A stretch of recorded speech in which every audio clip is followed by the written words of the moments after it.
నా పేరు బద్దం శ్రీనివాసరెడ్డి. మాది ముగుళ్ళపల్లి మండలం, గ్రామం మద్దంపల్లె, కురిక్షాల, జిల్లా జయశంకర్ భూపాలపల్లి. మేము 2013లో జమ్మికుంటలో గాయత్రి జూనియర్ కళాశాలను స్థాపించాము. అందుకోసంగాను నేను మా పార్ట్నర్స్ అందరం కలిసి మాకు డబ్బులు కొంచెం తక్కువ పడ్డాయని ఉద్దేశంతో నల్లబెల్లి శ్రీనివాస అనే అతని టీచర్ దగ్గర 5 లక్షల రూపాయలు తీసుకున్నాం. వాటిని 5 లక్షలు కూడా 3% చొప్పున నెల మేము అతనికి 3% చొప్పున మిత్తి చెల్లించాము అందరం సమక్షంలోనే.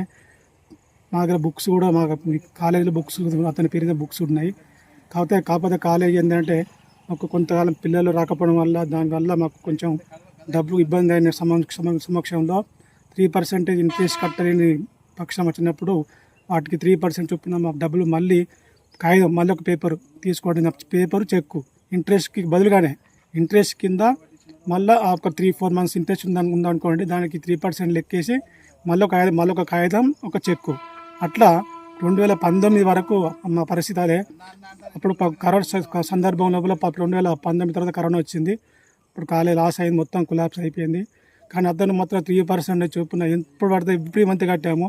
ఎండాకాలం అప్పుడు మాత్రమే కట్టలేకపోయాము.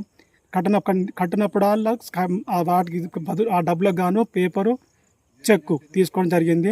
అది నా పేరు ఉంది. ఇక్కడ సొసైటీ గాయత్రి జూనియర్ కళా సొసైటీ నా పేరు ఉంది కాబట్టి చెక్కులు నా చెక్కులు అతనికి ఇవ్వడం జరిగింది. అప్పటి నుంచి వెళ్ళి నా ఎంబడు పెద్ద మనిషి ఈ సమస్యను తెంపుకుందామని 2019 తర్వాత పిలిచాము. పెద్ద మనిషి సమక్షంలో, గుడి చైర్మన్ అని సర్పంచ్ సమక్షంలో మొగులపల్లి గ్రామంలోని సమ్మక్క గద్దెల కాడ కూర్చొని పంచాయతీ చేసుకుందామని పిలిపిస్తే వాళ్ళ పెద్ద మనుషులే మరిపోయారు. ఇదంతా ఎత్తున ఉన్నది పంచాయతీ అంతా 3% ఇచ్చిన అంటాను, ఇచ్చింది 5 లక్షలు, మరి 30 లక్షలు చెక్ ఇక్కడ అని వాళ్ళకే డౌట్ వచ్చి వాళ్ళ పెద్ద మనుషులే వాళ్ళు పట్టించుకోకుండా వెళ్ళిపోయారు. అట్లా 3-4 పంచాయతీలో వాళ్ళ పెద్ద మనుషులు అందరూ వెళ్ళిపోయారు.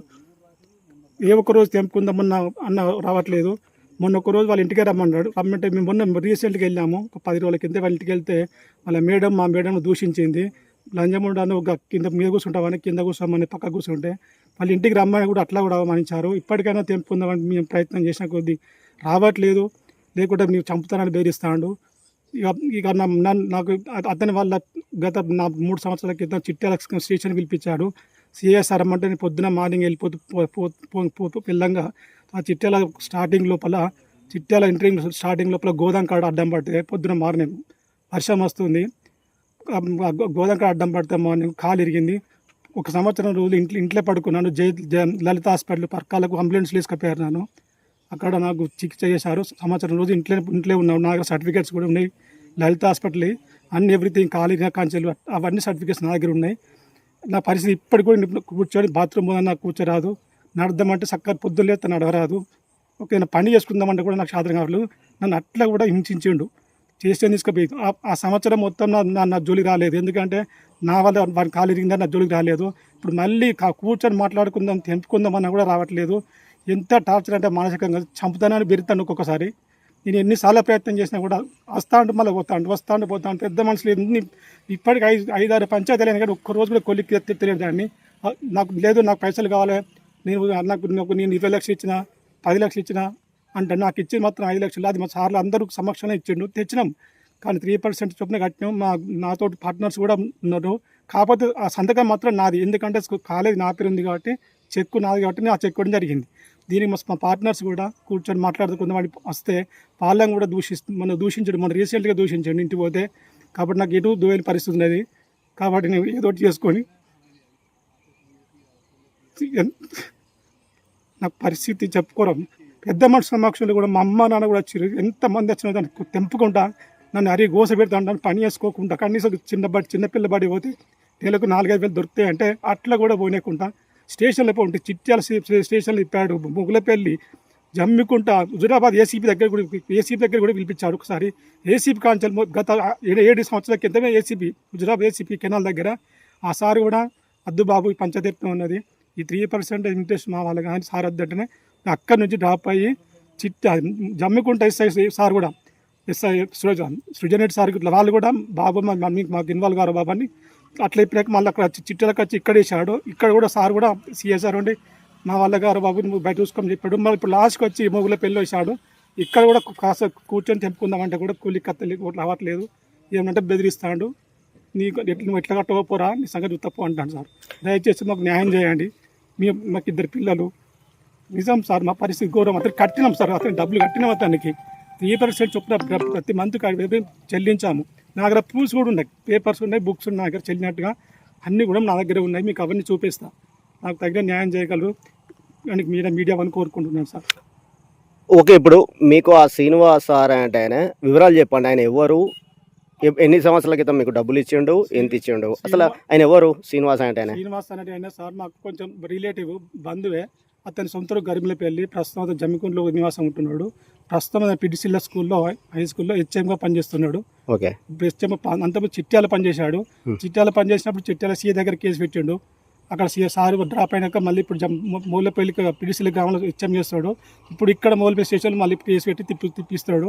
మా భార్య నన్ను ఇద్దరు మానసికంగా వేధిస్తాడు. ఇప్పుడు మీకు ఎన్ని డబ్బులు ఇచ్చిండు, యాక్చువల్గా ఎన్ని సంవత్సరాల క్రితం ఇచ్చిండు, వాటికి ఇంట్రెస్ట్ తో సహా ఇప్పటి వరకు మీరు ఎంత చెల్లించారు అతనికి? ఇప్పటి వరకు సార్ 25 లక్షల చిల్లర. ఎంత ఇచ్చిండు?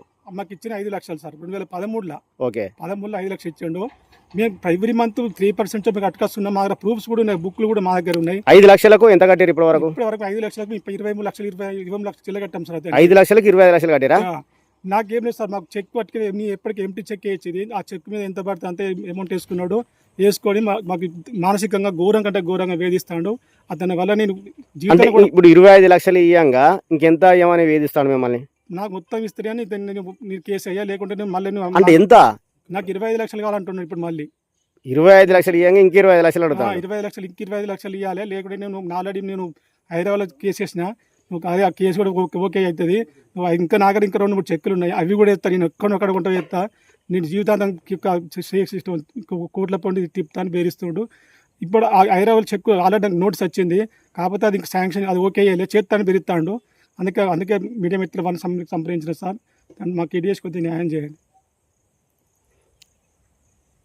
మీరు సంబంధిత పోలీస్ అధికారులను కావచ్చు, మిగతా అధికారులను కావచ్చు, కానీ ఏం కోరుకుంటారు? మీకు ఎలాంటి న్యాయం జరగాలనుకుంటున్నారు? మేము సార్ ఒక్కసారి మాకు ఏం లేదు. మేము ఎందుకంటే నేను తిరగలేను సార్, నాకు ఎందుకంటే ఆల్రెడీ హ్యాండిక్యాప్డ్, తిరగలేను. కాబట్టి సరే మానవతా తోటి పెద్ద మనిషి సమక్షంలో కూర్చొని లేకుంటుండండి. మా సార్లు వస్తారు, ఇంకా నాతో ఇంకా 4 పార్ట్నర్స్ ఉన్నారు, వాళ్ళు కూడా వస్తూ ఉంటారు. అందరం కూర్చొని మాట్లాడుకొని సమస్యను తెంపుకొని ఎంతో వాళ్ళు మన లెక్కలు లేవంటే వాళ్ళు మా పార్ట్నర్స్ తోటి మాట్లాడుకొని దీన్ని తెంపుకుందామని కోరుకుంటున్నా. అయినా కూడా అతను మాత్రం వినట్లేదు. నాకు 25 లక్షల రూపాయలు ఇస్తేనే, లేకుంటే నేను కోట్ల పని చెప్తా అంటున్నాడు. ఇప్పుడు ఆ ప్రస్తుతం హైదరాబాద్ వేసిన అంటాడు, మళ్ళీ నెక్స్ట్ ఇంకెక్కడో వేస్తారట అని ప్రతిసారి పోయినప్పుడల్లా ఇట్లా ఫోన్ చేసి బెదిరిస్తున్నాడు.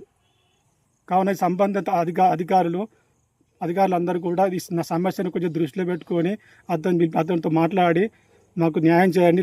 లేని సమక్షంలో మేము మాత్రం మా భార్య మేము చనిపోవడం శరణ్యం.